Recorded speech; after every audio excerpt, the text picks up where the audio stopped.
This is the Altitude Daily Podcast. Everything you can't miss from today on Altitude Sports Radio.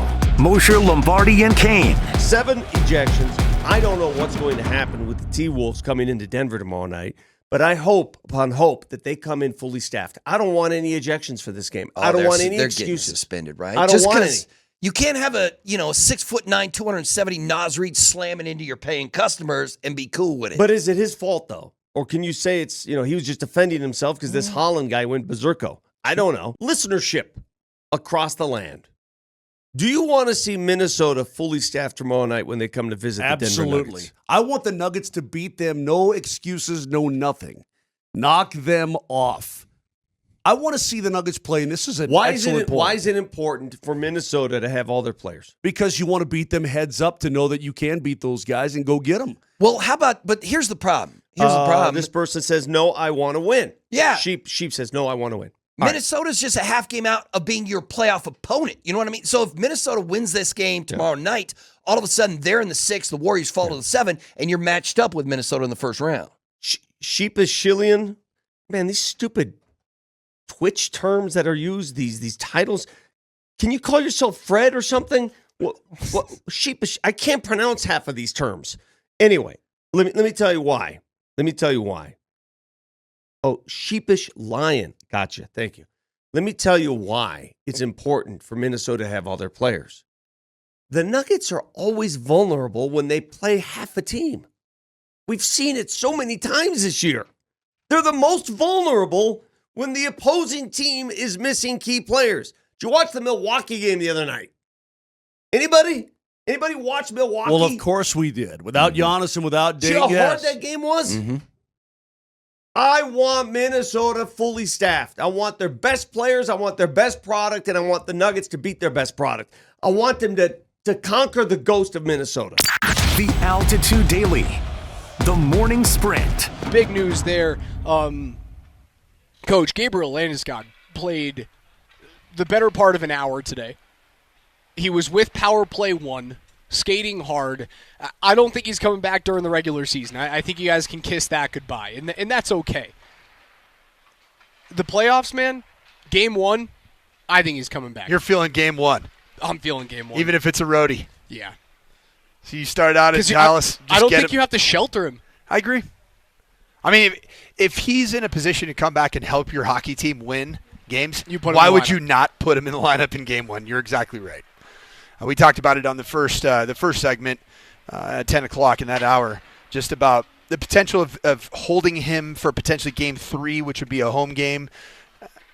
There could be some positive aspect to that decision, but you're right. If you have the opportunity to get Gabe back on the ice, and if he's cleared every protocol to get back on the ice, which all signs would point to that he is nearing that in terms of benchmarks.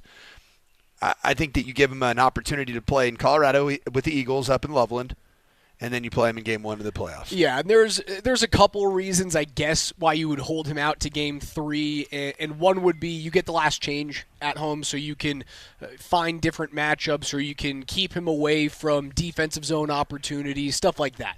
I don't think that's as big of an issue with a guy like Landeskog who's been there, done that. He can get through the toughest situations that you're going to put in front of him. I don't think that's that big of a deal. The other thing is the energy, right? Do you want to wait for that one big energy boom to come at home? Even if you play him in Game 1 in Dallas. There's still going to be an energy boom in Game 3 at home in Ball Arena. It will be as loud as this place has ever been. Ever. We're here at Open Skate this morning, and I was a bit of I felt like a school kid or a school girl. Oh, it was cool. I was geeking out over here. Well, when my energy went up. You were the one that pointed it out, right? Because I'm out here, I'm watching both units, and honestly, when Power Play 1 and 2 go out, it's kind of an afterthought, right? That's kind of the end of morning skate. You get a few touches in, and then the majority of the players leave the ice after you get through this little power play game. The puck gets cleared to one end, then you start power play on the other side. It gets cleared to another, then you start power play on the original side. I wasn't using my eyes, and you go, wait, is that Gabe there? And because I was scanning around, looking for where Gabe was, like in the neutral zone. Yeah, not as part of the PP1 crew. And I look over like, ooh. He's not on the ice. What's going on? Oh. The Altitude Daily. Columbus, Hastings, and DMAC. Greg Penner was talking about the stadium. I have not heard this, but it's and we'll have more from Greg Penner and Sean Payton and George Payton, who spoke earlier today. But I have not heard this on stadium site possibilities. Don't get too excited. Let's see. The Lone Tree Broncos. Let's go. We're continuing our diligence. You know, as I mentioned before, it's complex. We haven't ruled anything out. We're still looking at the current site, other sites around Denver, Lone Tree, Aurora. We don't have a set timetable for making a decision. We obviously have our lease that ends at a certain date, which is a date that we could focus on. But it could be something that would happen earlier than that if we needed to. We could be in our current stadium longer. So we don't have a set timetable at this point. Aurora? He's just throwing an Aurora bomb in there? What do you mean? There's always been an Aurora bomb in there. No, sir, there has yes, not. Yes, there has. The not airport has always been an option. Not out of his mouth, brother. Not from the things that I was told early on. What are you talking about? I'm telling you exactly what I'm talking about. It started with Aurora, then it transferred to Who did you Lone ever Tree. hear say Aurora? Who? I don't know. Who? Bill. Nobody ever said Aurora. Him saying Aurora, that's the first time Aurora's been mentioned. Oh, does it hurt you a little bit? Doesn't hurt me. It's interesting news.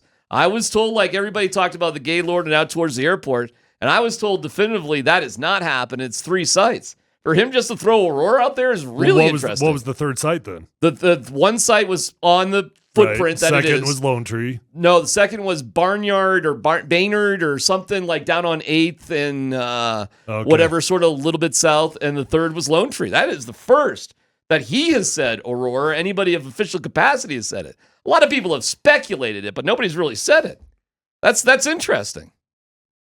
Interesting. It makes all the sense in the world. There's 2 spots with a lot of land right now. You got Lone Tree and you got Aurora. That's it. That is true. Or you just rebuild where you are.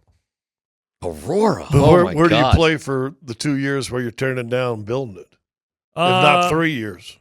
Well, if you don't rebuild where you are, you play right where you currently are. So meaning you build in Lone Tree, you build in Aurora, you don't have that issue. Right. Correct. But if you rebuild downtown. On the side, you're talking at least 3 years playing somewhere. No, if they were to how?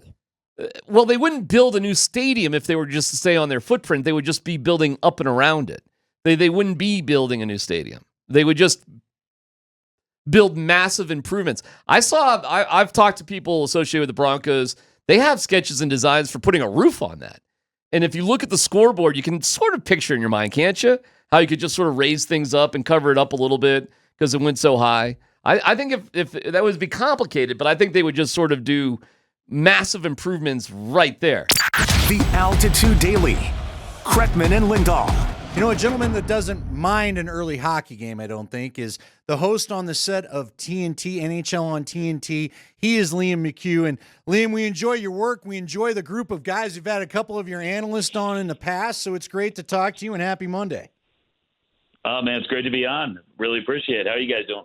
You know, we're doing good, and we're doing even better as we watch this Avs team, Saturday notwithstanding, start to come together. But I know you guys have talked about it. I know you've talked about Chris MacFarland in the panel discussions in particular, but just your thoughts on what the Avs have done in really remaking a team. Normally you don't see this kind of movement unless it's the offseason. What are your thoughts on what Chris MacFarland has done in season to remake his team?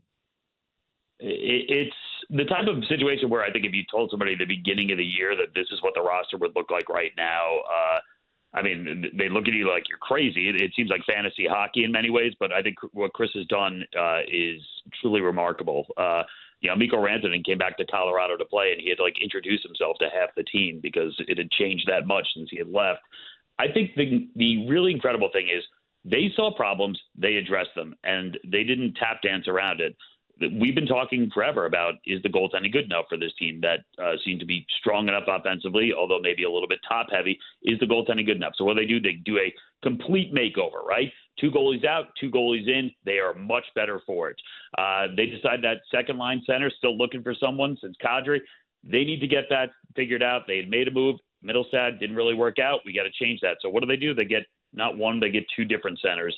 And I think the cool thing about this, and we've had Rick Bowness on a couple times this year, and it's been so great to pick his brain about this. Obviously, someone who's up close and personal, seen, what that Colorado Avalanche team can do.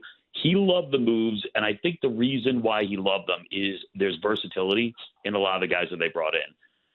Meaning that you don't have to sit there and say, this person has to play this spot or else the move doesn't work. You can move it around. You can change the lines. You can blend things, which you're going to need to do at some point during the playoffs because things are going to get stale. That versatility could be the difference for this team.